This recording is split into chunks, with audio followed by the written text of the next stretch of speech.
आपने black board पर पढ़ाई की है कि ग्रीन बोर्ड पर? और ब्लैक बोर्ड में ऐसा क्या था या क्या नहीं था कि ग्रीन बोर्ड को बीच में आना पड़ा? पहले जब स्कूलिंग और क्लासरूम से कॉन्सेप्ट्स इवॉल्व हो रहे थे तब बेसिक सिंपल नीड थी, ऐसा कुछ चाहिए जिस पर लिखकर बार बार मिटा सके। व्हाइट लाइमस्टोन चौक का काम करने के लिए तो था ही, जरूरत थी एक सरफेस की जिस पर ये व्हाइट चौक दिख सके। तो एक लकड़ी के टुकड़े पर ब्लैक स्लेट की कोटिंग की गई। स्लेट ये मटेरियल बहुत पहले से यूज होता आ रहा है, 1300 AD से, मतलब 725 साल पहले से। तो ब्लैक बोर्ड तो बन गया।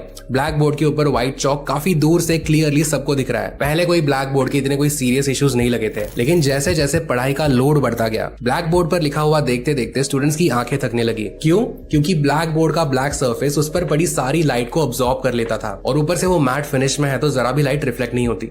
लेकिन उसके ऑपोजिट व्हाइट चौक, व्हाइट कलर होने की वजह से सारी की सारी लाइट रिफ्लेक्ट हो जाती। ये एक विजुअल इम्बैलेंस था। इससे लंबे लेक्चर्स में इस बोर्ड को देखते रहने पर काफी विजुअल फटीग महसूस होता। इस समय कुछ मटेरियल साइंटिस्ट और एजुकेटर्स ने सोचा कि ब्लैक के अलावा भी तो कोई बैकग्राउंड कलर हो सकता है। तभी एक्सपेरिमेंट शुरू हुए और आइडियाज डेवलप होने लगी। और ग्रीन बोर्ड तब आया जब पोर्सिलेन एनामल ऑन स्टील इस नाम के टेक्निक को डेवलप किया गया। ये ग्रीन कलर कोई स्लेट मटेरियल नहीं था जैसे ब्लैक बोर्ड का होता है। ये स्टील की थिन लेयर पर पोर्सिलेन एनामल की कोटिंग लगाकर बेक किया जाता है, इसलिए ये कम रफ होता है। कम रफ, ज्यादा स्मूथ, मतलब चौक ज्यादा देर तक चलेगा, डस्ट कम उड़ेगी। लेकिन वो सब छोड़ो, जब भी ग्रीन कलर सामने आया तब इस पर रिसर्च हुए, साइकोलॉजिकल स्टडीज हुई और ये रिजल्ट आया कि ग्रीन कलर आंखों के लिए नेचुरली कामिंग होता है। ये ब्रेन को रिलैक्स रखता है और रीडिंग और फोकस दोनों में मदद करता है। इसलिए अब ज्यादातर आप ग्रीन बोर्ड्स को यूज होता हुआ देखोगे। अब भी कई जगह हैं जहां पर ब्लैक बोर्ड्स यूज होते होंगे, लेकिन वहां अगर थोड़ी अवेयरनेस और बजट बढ़ाया जाए तो एटलीस्ट बच्चों को ब्लैक बोर्ड की वजह से आंखों में तकलीफ कम होगी।